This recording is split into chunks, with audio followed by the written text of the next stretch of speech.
Hi, we are Amateurs. Today we are in northeast Wales and we are arriving at a place that somehow feels both hidden and important at the same time, Ewloe Castle. This isn't one of those castles you see from the motorway, and it's definitely not one you just stumble into by accident. Ewloe Castle is tucked away inside Wepre Park, surrounded by forest, walking paths and the kind of quiet that immediately slows you down. If you are wondering how to get here, it's actually quite simple. Ewloe Castle is located near the town of Ewloe, close to Flintshire, and the easiest way is by car. There's a free car park at Wepre Park, but you can also access it from south, and this is what we did. You simply park on the free lay-by on Stamford Way. From there, you've got a very short walk through the woods to reach the castle ruins. People usually follow the path farther and explore the area with plenty of options to take. It's an ideal choice for a Sunday family walk, nothing too strenuous or, if you're like us, recovering from injuries. The walk itself is gentle, well marked and suitable for pretty much anyone. No hiking boots required, although sensible shoes help because Wales, weather, mud. You'll follow forest paths, cross small bridges and slowly realize that you're heading somewhere special. There's something very cinematic about approaching a medieval castle through trees rather than crowds. Also, every minute there is something reminding you about the heritage of this place. And science only gets more and more interesting. You can get the idea what can happen here if you're not careful. And speaking of crowds, Ewloe Castle is relatively quiet. Of course, it depends what day and hour you arrive, but even on the nice day, you are unlikely to find large groups or queues. You might see a few walkers, families or dog owners enjoying the park, but compared to the big Welsh castles, this place feels personal, almost like you've discovered it yourself. This time we didn't come to Ewloe Castle for just a walk. We came here for something a bit different. We decided to play with video making techniques, experiment with shots, timing and storytelling, and turn this visit into a small documentary comedy. In the next video on the channel you'll see the result. A light, humorous mini-documentary about Ewloe Castle, its history and its atmosphere. This video, though, is more about the experience of being here and what you might want to know if you're thinking of visiting yourself.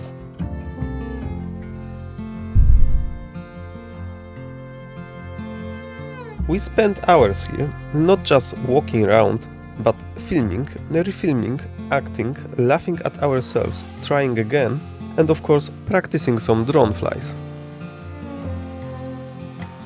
Ewloe Castle was built in the mid-13th century by Prince Llywelyn ap Gruffudd, the last native prince of Wales. This wasn't a decorative castle or a royal palace, it was a defensive stronghold built during a time when Wales was fighting to remain independent. This isn't just a ruin, it's a reminder of identity, resilience and pride. And yet today it feels peaceful, nature has taken over, trees grow through walls, moss covers stone, and birds nest where archers once stood. It's not restored, polished or heavily protected, and that makes it feel honest. From a practical point of view, Ewloe Castle is free to visit. There's no ticket office, no opening hours gate and no pressure to rush. You can come here for 20 minutes or spend half a day like we did. Bring water, maybe a snack, and if you're filming, bring patience because the light through the trees changes constantly and you'll want just one more shot. If you're a photographer or video maker, this place is a dream.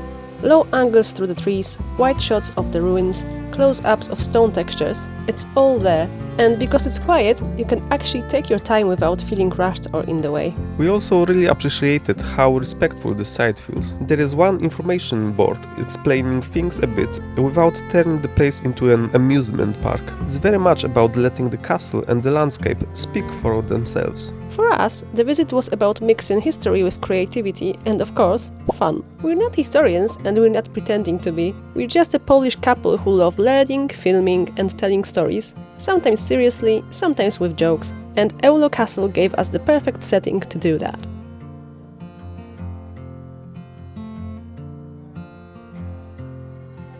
We laughed a lot, we messed up lines, we tried dramatic scenes that immediately collapsed into giggles, and that's kind of the point. History doesn't always have to be distant or intimidating.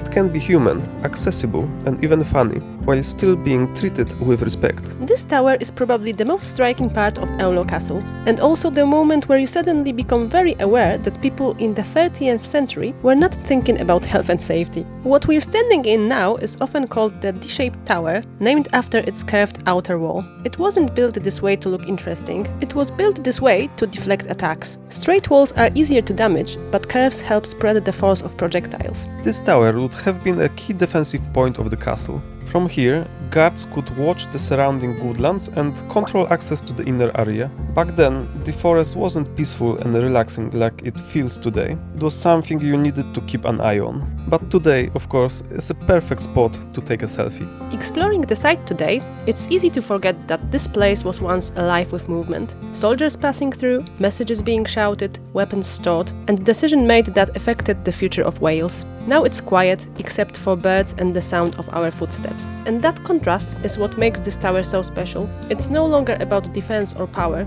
it's about perspective. You climb it not to watch for enemies, but to look back at history. Also, if you are wondering, yes, it's a bit slippery. Yes, you should take your time. And yes, this is the point where we pretended to be very brave on camera and then immediately held onto the wall.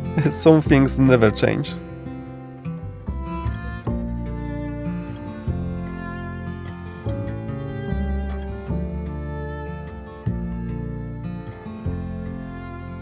Now we are going down from upper ward to this area here, known as the lower ward, which would have been the busiest part of Ewloe Castle. If the upper areas were about defense and command, the lower ward was about everyday life. This is where supplies were stored, people moved around, and the practical work of keeping the castle running actually happened. It wasn't glamorous, but it was essential. Think less knights posing dramatically, like Pavel here in desperate need of hugging tree, and more medieval logistics. The lower ward was protected by curtain walls and overlooked by towers like the West Tower, which added an extra layer of security. From here, guards could monitor movement along the approaches to the castle, especially from the western side, which was one of the more vulnerable directions. Standing here today, it's interesting how open it feels. Where there were once walls, structures and controlled movement, there's now space, light and forest. And of course, we had to use the light for our own purposes, right? Who doesn't like a bit of hand-playing shadows? You can still imagine carts arriving, supplies being unloaded and people passing through, all under the watchful eyes of guards in the towers above. This was the castle's engine room, and now, instead of armor and weapons, you mostly see moss, leaves and the occasional confused tourist, us included, trying to work out which stone used to be which building. But that's part of the charm. The lower ward and west tower don't shout for attention. They invite you to slow down, look closer, and imagine the human side of the castle, the routines, the effort, and the lives that once filled this space. So if you're planning a visit to North Wales, or if you're simply curious about places that don't always make the top 10 must-see lists, Ewloe Castle is absolutely worth your time. It's easy to reach, free, peaceful and full of atmosphere. And if you're curious to see what happens when two people decide to turn a quiet forest castle into a mini documentary comedy experiment, make sure to watch the next video on the channel. We promise history, humor and probably a few terrible pronunciations, all filmed right here in the woods of Ewloe. It's time to say goodbye for now, but before we do, please like and subscribe our channel, hit the notification bell and leave a comment. It helps our beginner channel a lot. We'll leave you with a bit of sun, goofiness and music, and we hope you can feel the joy too. Whatever you're doing now, you're sending a lot of positive energy. See you in the next one. Bye!